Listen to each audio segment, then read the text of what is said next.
Everyone, so this is Khushi and today I'll be teaching you Renovai. Okay, Renvoy. So this concept is very important and it is very confusing. So please make sure that you're totally focused while studying this lecture, this topic. Okay.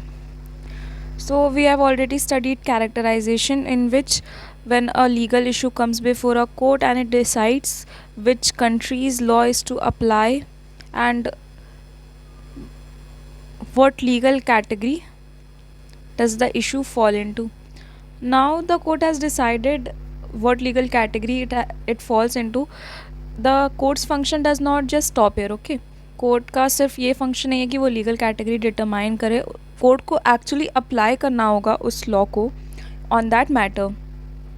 So once it is decided that the court has jurisdiction, the next question before it is the characterization of the dispute in terms of private international law rules and deciding upon the nature of choice of law rules that are applicable.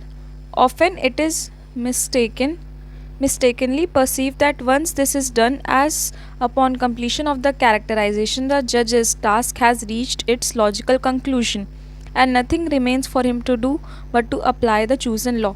तो उन्होंने यही बोला है कि एक बार jurisdiction decide हो जाता है तो नेक्स्ट क्वेश्चन आता है कि चॉइस ऑफ लॉ, कौन सा लॉ अप्लाई होगा. तो फिर कैरेक्टराइजेशन होता है, बट कैरेक्टराइजेशन पे ये मैटर ख़त्म नहीं हो जाता. जज का जो लॉजिकल रीजनिंग है वो यहाँ पे एंड नहीं होता है. जज को फर्दर डिसाइड करना होता है कि लॉ कैसे अप्लाई होगा, कौन से लॉ अप्लाई होंगे, ये सारी चीज़ें. So if it is in a English law, that is the chosen law, then the judge would have applied English law on that subject and he would have done the same action and he would do the same action if it were Indian law, that is the chosen law. तो अगर देखो, अगर problem simple सी है कि एक legal category particular हो गई decide और उसके बाद सब्सटैंटिव लॉ इन्होंने इंपोर्ट कर दिया, अगर इंडिया का लॉ है तो अप्लाई कर दिया, तो ये तो बिल्कुल सिंपल सिचुएशन है. यहाँ पे कोर्ट को फर्दर कोई लीगल रीजनिंग लगाने की ज़रूरत नहीं है, लॉजिकल रीजनिंग लगाने की ज़रूरत नहीं है. जैसे कि यहाँ पे एग्जांपल दिया हुआ है कि where a person dies intestate domiciled in England leaving movables there, the rule of distribution contained in the administration of estates act 1925 must be applied. मान लो ये एक मैन है मिस्टर एक्स. ओके, इनकी डेथ हुई जब ये डोमिसाइल थे इंग्लैंड में.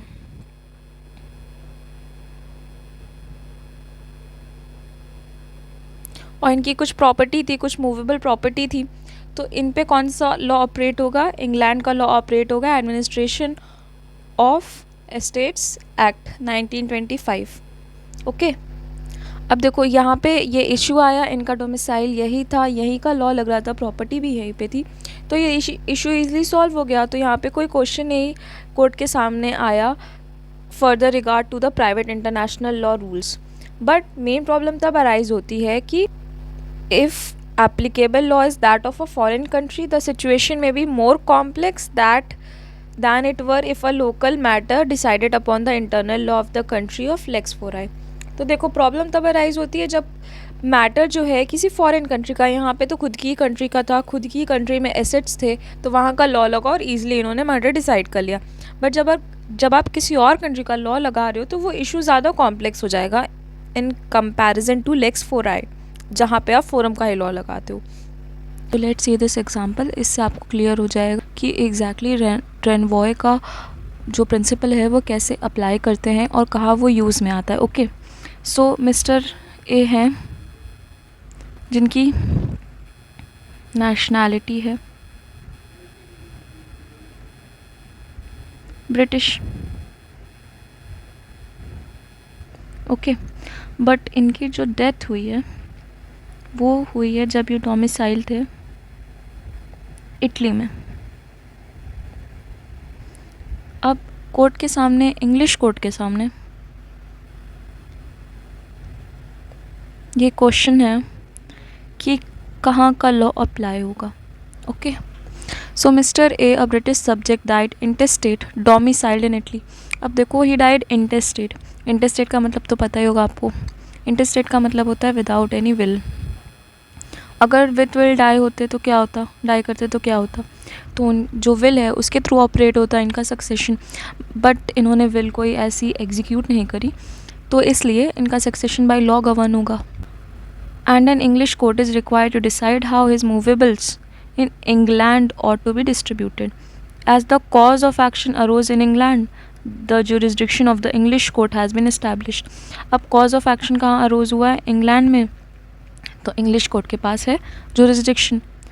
अब देखो, क्योंकि ये मैटर सिर्फ डोमेस्टिक नहीं है, इसमें एक फॉरेन एलिमेंट भी इन्वॉल्व है, क्योंकि मिस्टर ए का डोमिसाइल कहाँ है, इटली में, तो इंग्लिश कोर्ट अपना प्राइवेट इंटरनेशनल लॉ के रूल्स अप्लाई करती है. एस्टेट्स एक्ट अप्लाई करने के बाद, administration of estates act apply करने के बाद ये इस कंक्लूजन पे आती है कि law of the domicile should be applicable, and in this case since A was domiciled in Italy the Italian law should be applicable. क्या कि ये जो प्रॉपर्टी है, जो सक्सेशन के मैटर्स हैं, वो on the basis of domicile govern होते हैं, और यहाँ पे डोमिसाइल किसका, इटली का है, तो इटली का लॉ ऑपरेट होना चाहिए. ओके, बट फर्दर क्या कॉम्प्लेक्सिटी है इस मैटर में कि Italian law that could be apply to this dispute, Italian law as in the internal law और इटालियन प्राइवेट इंटरनेशनल लॉ. अब कोर्ट के सामने क्वेश्चन आएगा कि इटालियन लॉ जो है वो उनका डोमेस्टिक या इंटरनल लॉ लगेगा,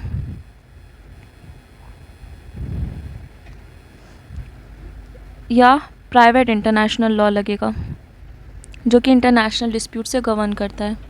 okay, this complexity arises from the fact that Italian internal law stated that Italian law should be applicable on the principle of nationality alone, and in the given example the deceased was a British subject by nationality, so the law of Britain should apply. अब देखो further क्या issue हुआ, जब इन्होंने internal या domestic law के अंदर मतलब गए, जब इन्होंने एनालाइज किया लॉ को, तो इसके अकॉर्डिंग नेशनैलिटी के बेसिस पे सक्सेशन के मैटर्स ऑपरेट होते हैं. ओके, तो ये जो मैटर है वो गवर्न होना चाहिए इंग्लिश लॉ में. तो आपको समझ में आया क्या हो रहा है एग्जैक्टली. पहले इंग्लिश कोर्ट के सामने मैटर आया, तो इनके पास एक्शन अरोज हुआ, तो इन्होंने इस्टेब्लिश किया अपना जुरिसडिक्शन. उसके बाद जब इन्होंने रेफ़र किया अपने PIL प्राइवेट इंटरनेशनल लॉ को, तो उसमें इनको ये चीज़ इस कंक्लूजन पे आया कि डोमिसाइल के बेसिस पे होना चाहिए. डोमिसाइल था इटली का, इटली ने अपना रेफ़र किया इंटरनल लॉ, तो इसके अकॉर्डिंग नेशनैलिटी के बेसिस पे गवर्न हो गए सक्सेशन के प्रॉब्लम्स. बट यहाँ पे नेशनैलिटी क्या थी इस इंसान की, ब्रिटिश थी, तो वापस इंग्लिश लॉ पे आ गए हम कि इंग्लिश लॉ अप्लाई होना चाहिए. ओके, तो इस सर्कुलर प्रॉब्लम को सॉल्व करने के लिए ये डॉक्ट्रिन ऑफ रेनोवॉय काम में आती है. हम लोग इस पूरे प्रॉब्लम का एनालिसिस देख लेते हैं, ब्रेकडाउन देख लेते हैं. तो first thing is English courts jurisdiction. तो इंग्लिश कोर्ट के अकॉर्डिंग उनके पास जुरिसडिक्शन है because the cause of action arose in England. Okay, next is domicile rule. Under English private international law, the applicable law for matters of succession is typically the law of the deceased domicile.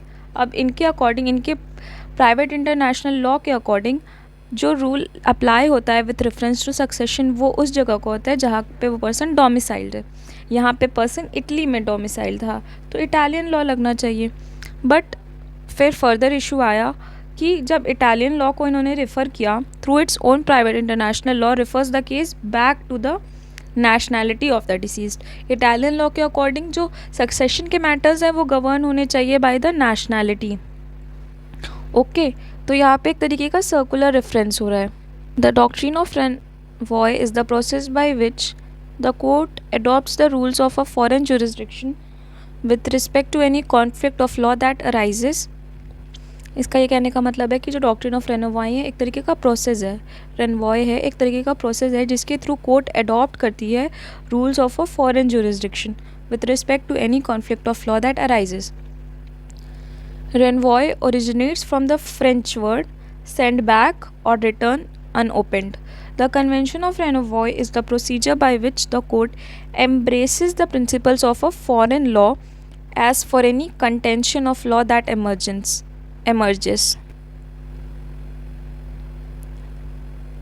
So, Convention of Renouvier is the procedure by which the court embraces